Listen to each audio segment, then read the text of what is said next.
नमो नमः बच्चों, मैं हेमा धूत एक बार फिर से आप सभी का स्वागत करती हूँ हमारे संस्कृत के इस क्लास में। बच्चों, आज हम करने जा रहे हैं 8वीं कक्षा का संस्कृत विषय से 14वें पाठ का यह सेशन और हमारे पाठ का नाम है आर्यभट्टः। आर्यभट्ट हमारे देश के एक बहुत जाने माने वैज्ञानिक, मैथमेटिशियन जो हम कहते हैं, गणितज्ञ, एस्ट्रोलॉजर, जो ज्योतिष विद्या जानते हैं, ये आर्यभट्ट जो है हमारे रह चुके हैं। सबसे शिखर पुरुष में हम इन्हें मानते हैं। इस पाठ में आज हम उनके बारे में अधिक जानकारी पाएंगे कि किस तरह से उन्होंने इतनी कम आयु में, बहुत ही कम आयु में कौन सी किताबें लिखी हैं, उनका जन्म कब हुआ था, उन्होंने किस चीज की खोज की है, उनकी कर्म भूमि कहाँ थी इत्यादि। तो आर्यभट्ट के बारे में जानते हैं। आइए शुरुआत करते हैं हमारे इस पाठ के पहले स्लाइड से। भारतवर्ष की अमूल्य निधि है ज्ञान विज्ञान की सुदीर्घ परंपरा। इस परंपरा को संपोषित किया प्रबुद्ध मनीषियों ने। इन्हीं मनीषियों में अग्रगण्य थे आर्यभट्ट। मनीषियों अर्थात ऋषि मुनि जो हम कहते हैं, और बहुत ही ज्ञानी विज्ञानी ऋषि मुनि थे। उनमें से एक थे आर्यभट्ट। दशमलव पद्धति आदि के प्रारंभिक प्रयोक्ता। दशमलव अर्थात डेसिमल जो हम कहते हैं ना, पॉइंट, तो वो जो पद्धति है आदि और उनके अलावा भी और कई चीज जिसे हम प्रारंभिक प्रयोक्ता कहते हैं, जो सबसे शुरुआत में उन्होंने इस चीज की स्थापना की थी। आर्यभट्ट ने गणित को नई दिशा दी। गणित जो विषय हम पढ़ते हैं हमारे मैथमेटिक्स, आप पढ़ते होंगे मैथमेटिक्स सीबीएसई बोर्ड में, तो जो गणित है इसको एक नई दिशा दी है हमारे गणित के विज्ञान को। इन्हें एवं इनके प्रवर्तित सिद्धांतों को तत्कालीन रूढ़िवादियों का विरोध झेलना पड़ा। कहते हैं तो कोई भी नए विचार जो है समाज को अपनाने के लिए वक्त लगता है। तो ये रूढ़िवादी यानी जो कई पुराने जमाने से जो परंपराएं चली रहती है, जब भी कोई नई सोच आती है तो जो पुरानी परंपराएं चली आती है उस परंपरा पर जो यकीन करते हैं वो परंपरावादी लोग, रूढ़िवादी लोग नई विचारधाराओं को जल्दी से नहीं अपनाते हैं। तो इन्हें एवं इनके प्रतिवर्ती सिद्धांतों को, यानी आर्यभट्ट और उनके जो सिद्धांत थे उनको तत्कालीन यानी उस वक्त के जो रूढ़िवादी यानी जो पुराने विचार ऑलरेडी जिन्होंने अपनाए हुए थे, तो वे नए विचार अपनाने के, आर्यभट्ट के विचार अपनाने के फिराक में बिल्कुल नहीं थे और इसीलिए आर्यभट्ट को उन सभी का विरोध झेलना पड़ा। वस्तुतः गणित को विज्ञान बनाने वाले तथा गणितीय गणना पद्धति के द्वारा आकाशीय पिंडों की गति का प्रवर्तन करने वाले ये प्रथम आचार्य थे। गणित को विज्ञान बनाने वाले, गणित हम मैथ्स बोलते हैं, मैथमेटिक्स भी एक साइंस है, विज्ञान है। तो गणित को विज्ञान बनाने वाले और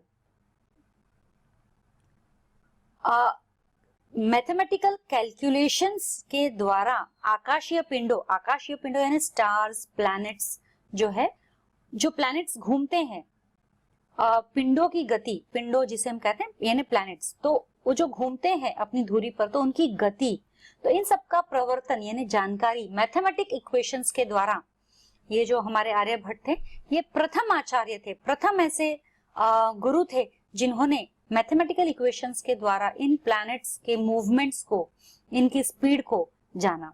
आचार्य आर्यभट्ट के इसी वैदुष्य का उद्घाटन प्रस्तुत पाठ में है।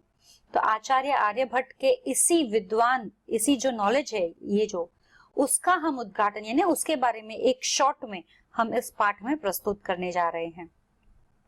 शुरुआत करते हैं। पूर्व दिशायाम उदेति सूर्यः पश्चिम दिशायाम च अस्त गच्छति। यानी पूर्व दिशा में तो सूर्य उगता है और पश्चिम दिशा में सूर्य अस्त होता है। ये तो हम सभी जानते हैं, लेकिन हम ये भी जानते हैं कि सूर्य नहीं घूमता, पृथ्वी घूमती है। सूर्य के इर्द गिर्द पृथ्वी घूमती है। लेकिन इति दृश्यते ही लोके, ये हमें दिखता है कि सूर्य घूम रहा है ना। सूर्य पूर्व दिशा से ऊपर की ओर आते आते पश्चिम दिशा में फिर से नीचे चला जाता है, अस्त हो जाता है। परम न अनेन अवबोध्यमस्ति यत् सूर्यो गतिशील इति, लेकिन हम सभी जानते हैं कि सूर्य जो है गतिशील नहीं है, सूर्य स्थिर होता है। सूर्य अचलः, सूर्य स्थिर है, सूर्य अचल है, वह नहीं हिलता। पृथ्वी च चला या स्वीकये अक्षे घूर्णाति इति सांप्रतम सुस्थापितः सिद्धांतः। और पृथ्वी जो है वह घूमती है अपनी धुरी पर, अपने आप अपनी धुरी पर। अक्षे, अक्षे यानी धुरी, घूर्णति यानी घूमती है। यह जो सिद्धांत है यह भली भांति हम सभी जानते हैं कि पृथ्वी घूमती है और सूर्य जो है अपनी जगह पर स्थिर रहता है। लेकिन पहले ऐसा माना जाता था कि पृथ्वी स्थिर है और सूर्य घूमता है। सूर्य पूर्व से पश्चिम में घूम रहा है और पृथ्वी स्थिर है। इस मानना का उल्लंघन किया सबसे पहले आर्यभट्ट ने। उन्होंने कहा कि नहीं, पृथ्वी स्थिर नहीं है, पृथ्वी घूमती है और सूर्य जो आप हमें घूमता हुआ नजर आता है वह स्थिर है। लेकिन आज की तारीख में तो यह सिद्धांत है, ये हम सभी जानते हैं कि पृथ्वी घूमती है और सूर्य स्थिर है। सिद्धांतायोयं प्राथम्येन येन प्रवर्तितः स आसीत महान गणितज्ञ ज्योतिर्विच्च आर्यभट्टः। तो ये जो सिद्धांत है सबसे पहले एक महान गणितज्ञ या ज्योतिर्विच्च यानी जो ज्योतिष की विद्या भी जानते हैं वे है आर्यभट्ट। सबसे पहले इन्होंने यह जानकारी सामने रखी थी। पृथ्वी स्थिरा वर्तते इति परंपराया प्रचलिता रूढ़ी तेन प्रत्यादिष्टा।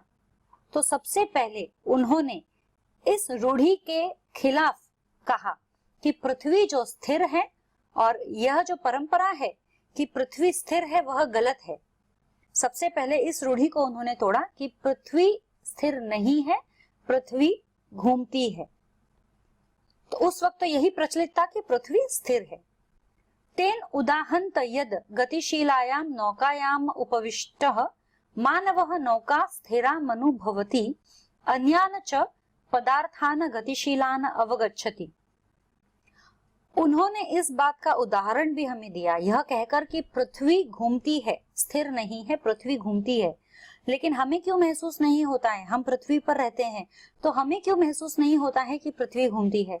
इसका उदाहरण उन्होंने दिया है कि जब हम कोई भी गतिशील नौका में बैठते हैं, नौका अर्थात बोट, जब हम पानी पर नौका चलती है उस पर जब हम बैठते हैं, उपविष्टः अर्थात जब बैठते हैं, तो मानव को ऐसा लगता है जैसा नौका स्थिर है, नौका चल रही है। लेकिन नौका, हमें ऐसा लगता है, जो मानव नौका में बैठा है उसे ऐसा लगता है कि नौका स्थिर है और उसके आसपास में जो चीजें हैं वह चल रही है। नौका स्थिर मनुभवती अन्याय च पदार्थान गतिशीलान, यानी अन्य जो भी हमें पदार्थ वहां दिखते हैं हमें वे सब गतिशील लगते हैं। बिल्कुल वैसे ही मैं आपको एग्जाम्पल दे सकती हूँ, जब आप बस में बैठते हो या ट्रेन में बैठते हो तब आपको लगता है आप स्थिर हो और आपके आजू बाजू में जो चीजें जा रही है, आप खिड़की में से अगर देखते हो तो हमें लगता है सब पीछे की ओर जा रही है या आगे की ओर जा रही है। यदि हम पीछे जा रहे हैं तो वो सब आगे जा रही है, और यदि हम आगे जा रहे हैं तो वो सब पीछे जा रही है। हम जिस दिशा में बैठे, डिपेंड्स ऑन दैट, उसके ऊपर निर्भर करता है। तो यह जो है कि हम जिसमें बैठे हैं हमें ऐसे लगता है कि वह स्थिर है और बाकी सब गतिवान है। असल में होता यह है कि हम जिस पर बैठे हैं वह गतिवान होता है और बाकी सारी चीजें स्थिर होती है। तो ये एक रिलेटिव कंसेप्ट है, ये साइंस में प्रूव किया गया है कि motion is a relative concept, ये साइंस का हमने किया है। एवमेव गतिशीलायां पृथ्व्याम अवस्थितः मानवः पृथ्वी स्थिरामनुभवति सूर्यदिग्रहान च गतिशीलान वेति।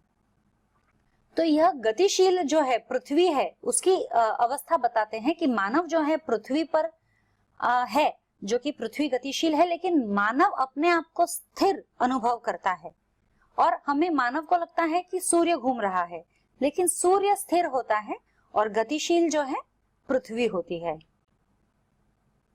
अब इसके शब्दार्थ इतने से जो है इसके शब्दार्थ करेंगे, फिर हम वापस से चैप्टर को कंटिन्यू करेंगे।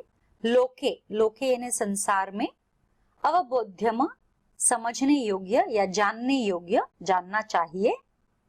अचलः, अचलः अर्थात स्थिर, गतिहीन, चला, चला इस अस्थिर, गतिशील जो मूवमेंट होता है, चल। स्वकीय अपने अक्षय धुरी पर, जो अपने एक्सिस, जो हम इंग्लिश में कहते हैं एक्सिस या धुरी, उसी पर घूमती है। घूर्णति घूमती है। सुस्थापितः भली भांति स्थापित। प्राथम्येन सर्वप्रथम। ज्योतिर्विद ज्योतिषी। रूढ़िः प्रचलित प्रथा या रिवाज। प्रत्यादिष्टा यह एक संधि है, प्रति और आदिष्टा यानी खंडन किया। अब आगे फिर से हम ये चैप्टर कंटिन्यू कर रहे हैं। 476 तमे ख्रिस्ताब्दे यानी 476 ईस्वी में षट सप्ताधिक चतुर्शततमे वर्षे यानी 476 को कैसे लिखा जाता है?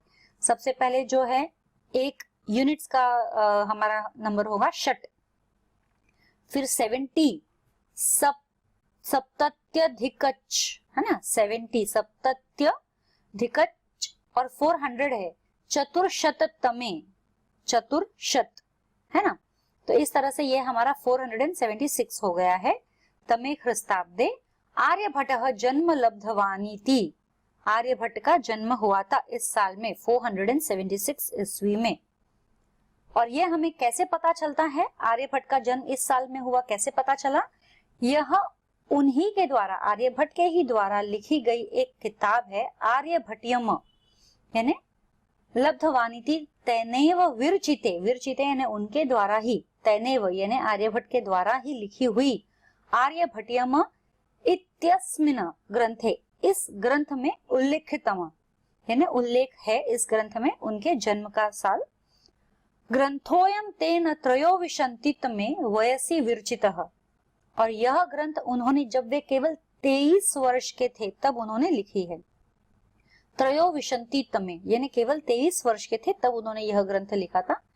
ऐतिहासिक स्त्रोत्रोभिः ज्ञायते यत् पाटलिपुत्रम निकषा आर्यभट्टस्य वेदशाला आसीत्। ऐतिहासिक स्त्रोत्रों भी यानी कि जो पुरानी किताबें हैं इतिहास की, उनमें भी हमें यह पता चलता है कि पाटलिपुत्र, पाटलिपुत्र के निकट में ही आर्यभट्ट की वेदशाला थी। वेदशाला अर्थात साइंटिफिक लेबोरेटरी, ऐसी लेबोरेटरी जिसमें सन, स्टार्स, प्लैनेट्स इनकी स्टडी की जाती हो। अनेन इदम अनुमीयते यत् तस्य कर्म भूमि पाटलिपुत्रमेव आसीत्, और इसी वजह से हमें पता चलता है कि उनकी कर्म भूमि भी जो है पाटलिपुत्र ही थी।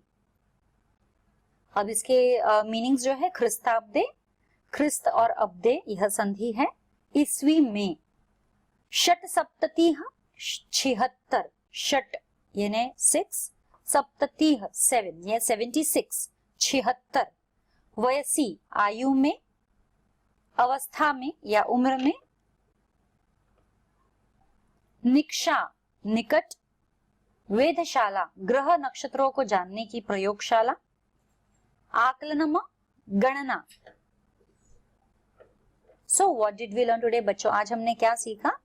आज हमने आर्यभट्ट, यह इस पाठ से हमने एक स्टार्टिंग का पार्ट लिया है जिसमें हमने जाना है कि आर्यभट्ट एक ऐसे मैथमेटिशियन, एस्ट्रोलॉजर, वैज्ञानिक थे जिन्होंने गणित को विज्ञान की उपाधि भी दी, और साथ में ही उस वक्त जो प्रचलित रूढ़ी थी कि सूर्य घूमता है और पृथ्वी स्थिर है, इस रूढ़ी के खिलाफ जाकर उन्होंने एक नई प्रथा डाली। गणित के विज्ञान से उन्होंने यह स्थापित किया कि पृथ्वी स्थिर नहीं है, पृथ्वी घूमती है, और सूर्य जो स्थिर दिखाई देता है वह स्थिर, सूर्य जो घूमता हुआ दिखाई देता है वह स्थिर है, वह नहीं घूमता, पृथ्वी घूमती है। और इसके वजह से उन्हें कई प्रताड़ना भी सहनी पड़ी थी। उनकी कर्म भूमि मानी गई है कि पाटलिपुत्र है, क्योंकि उन्हीं पाटलिपुत्र के पास में ही उनकी वेदशाला के बारे में पता चला है। आर्यभट्टीय नामक ग्रंथ उन्होंने लिखा है, और उसी से पता चला है कि उनका जन्म जो है 476 ईस्वी, ख्रिस्ताब्दे ईस्वी में हुआ है, और उन्होंने 23 वर्ष की उम्र में यह ग्रंथ लिखा था। तो यह सेशन आज का मैं यही समाप्त करती हूँ। अगले सेशन में फिर आऊंगी मैं आगे के चैप्टर के एक्सप्लेनेशन को लेकर और कुछ और शब्दार्थ और एक्सरसाइजेस को लेकर। तब तक के लिए धन्यवाद। शुभ दिन।